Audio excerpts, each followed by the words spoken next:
आगामी विधानसभा चुनाव की बात करें तो सबसे पहले पश्चिमी यूपी की सीटों के लिए चुनाव होना है और पश्चिमी यूपी को भारतीय जनता पार्टी के लिए कहीं ना कहीं एक सबसे बड़ी चुनौती के रूप में भी देखा जा रहा है। लगातार भारतीय जनता पार्टी का शीर्ष नेतृत्व जो है पश्चिमी यूपी में डटा हुआ है, घर घर जा रहा है। हमारे साथ में इस समय किसान नेता राकेश टिकैत जी हैं, उनसे बात करेंगे। राकेश जी, ये बताइए, पश्चिमी यूपी सबसे बड़ी चुनौती के रूप में भाजपा के लिए देखा जा रहा है। किसान आंदोलन जो है वो भी किसी से छुपा नहीं है। क्या परिस्थितियां आप देख रहे हैं वहां की? जनता किसके साथ? जनता तो नाराज सी लग रही इससे, सरकार से तो। अब पता नहीं क्या करेगी भाई। ये क्या आप दे सकते हैं, क्योंकि 5-7 साल तो हो गए, करा तो कुछ है नहीं, जनता नाराज सी है। राकेश टिकैत जी किसके साथ हैं वहां पर? हम तो आंदोलन से वापसी आए अभी दिल्ली से, हम किसी के साथ नहीं, हम हैं मुद्दों के साथ में। और 13 महीने का आंदोलन करके किसान वापसी आया है, पूरे देश का किसान तो नाराज तो है। और अभी 31 तारीख में फिर एक प्रोग्राम है इनके खिलाफ, भारत सरकार के वादा खिलाफी, कि जो वादा दिल्ली में करा वो पूरा नहीं करा, तो भी एक प्रोग्राम है। केंद्रीय गृह मंत्री अमित शाह भी कैराना गए, घर घर गए, लोगों से मिले। इसके बाद पार्टी के राष्ट्रीय अध्यक्ष, मुख्यमंत्री, दोनों डिप्टी सीएम, मतलब जितना शीर्ष नेतृत्व है, चाहे केंद्र की बात करें चाहे प्रदेश, लगातार पश्चिमी यूपी की एक एक सीट पर घर घर पहुंच रहे हैं। क्या लगता है कुछ फायदा होगा? नहीं, जाना चाहिए घर घर, क्योंकि दिल्ली से नजदीक पड़ता है ना, तो जाना चाहिए।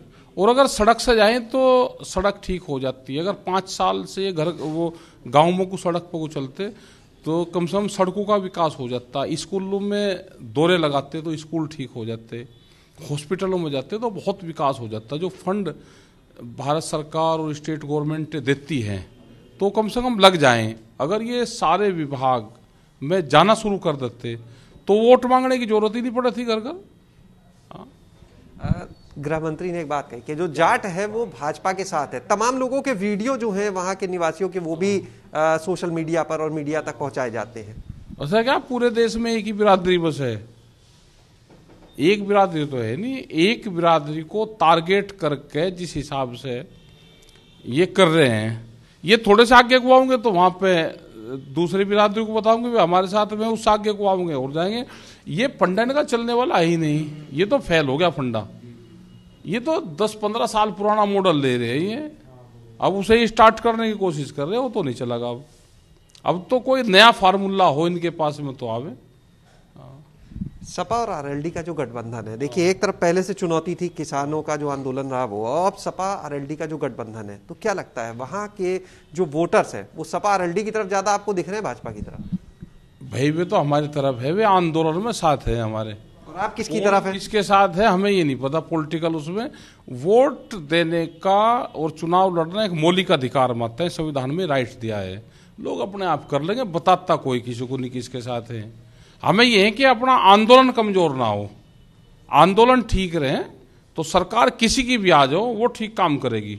अगर आंदोलन कमजोर होता है तो उससे नुकसान होता है। तो इसलिए हम नहीं ज्यादा कह रहे हो तो जनता अपने आप समझ ले, आधे रेट में अपनी फसल को बेच के और वोट जहां लोग देना चाहते हैं दे लेंगे।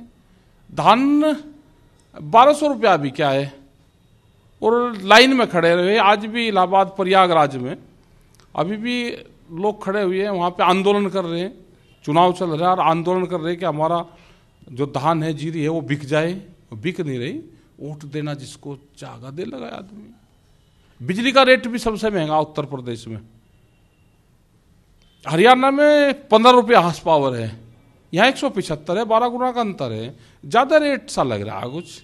जब किसान की जेब से जाता है तो कितना ही क्वेश्चन करते हैं लोग, जब इनके लोग जाते हैं सरकार के गाँव में उनसे। आपने एक सवाल उठाया था वोटों की गिनती को लेकर, वो सवाल क्या था उसके बारे में जानना चाहेंगे। कौन सा? आपने एक बात उठाई थी कि जो वोटों की गिनती है उस पर निगाह रखने की जरूरत है, क्योंकि जो सत्ता पक्ष चुनाव लड़ेंगे, देखो पॉलिटिकल पार्टी का काम है चुनाव लड़ना, और चुनाव की हार जीत होती है वोट से। प्रशासनिक अधिकारी जब वोटों की गिनती पर जाएगा तो 15,000 वोट सरकार के साथ लेकर जाएगा वो। अगर सत्ता पक्ष का कोई विधायक होगा तो उसकी गिनती 15,000 से शुरू होगी, और विपक्ष में कोई भी अपने आप को मानता होगा तो उसकी 0 से शुरू होगी। तो अपना भाई देखभाल कर जाना, हम बता सकें जो जनता और जो कर्मचारी हैं, सरकारी कर्मचारी, उनके फॉर्म भरवाए जा रहे कि ये हमारे में तो कोई नौकरी करता नहीं, हमें तो ज़्यादा जानकारी है नहीं, लेकिन वे बताते हैं कि फॉर्म भरवा रहे, उस पर निशान फ्री छोड़ रहे, तो वह वोट ये हो सकता है कि सत्ता पक्ष को जाए, अधिकारी उन पर विभाग में दबाव बना रहे हो। तो इस तरह का कुछ चर्चाएं सुनी है हमने, जनता से जो फीडबैक है ये है।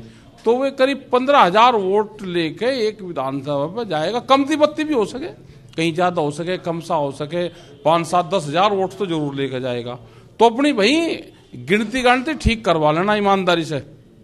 एक सवाल लेना ये चाहेंगे टिकैत साहब कि आज ये परिस्थिति आ चुकी है कि नेताओं को गारंटी कार्ड, प्रतिज्ञा कार्ड ये लोगों से भरवाने पड़ रहे हैं। कांग्रेस है वो लोगों के घर जा रही है, आम आदमी पार्टी है वो, क्या नेताओं पर लोगों का विश्वास नहीं है जो वो भी गारंटी कार्ड लेकर लोगों तक जाना मजबूरी है? जा रहे हैं, ये तो जनता जागरूक हो लगी, सहज जनता जागरूक हो लगी, गारंटी कार्ड भरवाने लगे। सपा भी बिजली के लिए फॉर्म भरवा रही, हाँ फॉर्म भरवा रही बिजली के लिए, वो भी फॉर्म भरवा रही। तो कम से कम नई एक शुरुआत हुई, ये होनी चाहिए शुरुआत। तो शुरुआत के तौर पर देखते हैं या ये कि लोगों का नेताओं पर से विश्वास हट रहा है? हाँ विश्वास तो हट रहा नेताओं पर से, क्योंकि कहते कुछ हैं करते कुछ हैं।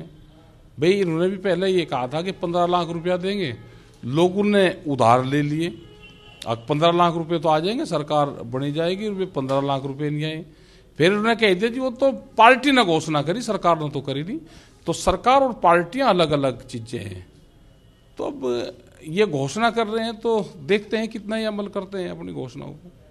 बहुत बहुत शुक्रिया बात करने के लिए। तो ये थे हमारे साथ में राकेश टिकैत जी, जिनका साफ कहना है कि अगर 5 साल तक लगातार सरकार जो है वो इन क्षेत्रों में घर घर तक गई होती, इन क्षेत्रों में गई होती, तो शायद सड़कें बन जाती, स्कूल बन जाते, हालात इतने सुधर जाते कि आज उन्हें घर घर संपर्क ना करना पड़ता। दूसरा उन्होंने कहा कि जनता अपना मन बना चुकी है और साइलेंट जो वोट होगा वो तय कर देगा कि जनता का विश्वास किस पर है।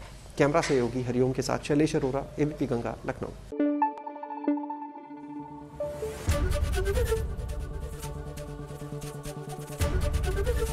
एबीपी गंगा, खबर आपकी, जुबान आपकी।